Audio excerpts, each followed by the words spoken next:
నగరాల్లో నిత్యం వేలాది మంది ఆఫీస్‌లకు వెళ్లేందుకు ఒక చోట నుంచి మరొక చోటుకి వెళ్లేందుకు ర్యాపిడో, ఓలా, ఊబర్ వంటి యాప్స్‌లో బైక్, ఆటో, క్యాబ్‌లు బుక్ చేసుకుంటున్నారు.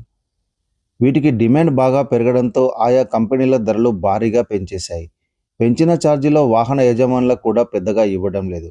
దీంతో అటు వాహనదారులు, ఇటు వినియోగదారులు ఇద్దరికీ నష్టం జరుగుతోంది. దీంతో కేంద్ర ప్రభుత్వం రంగంలోకి దిగింది. కేంద్ర ప్రభుత్వం భారత్ టాక్సీ అనే సరికొత్త యాప్‌ను రూపొందించింది. అతి తక్కువ ధరతో దేశ ప్రజలకు టాక్సీ సేవలు అందించాలనే ఉద్దేశంతో ఈ యాప్‌ను క్రియేట్ చేసింది. నూతన సంవత్సర కానుకగా జనవరి 1 నుంచి ఈ యాప్ అందుబాటులోకి రానుంది. మొదట ఈ భారత్ టాక్సీ యాప్‌ను ఢిల్లీలో ప్రారంభిస్తున్నారు.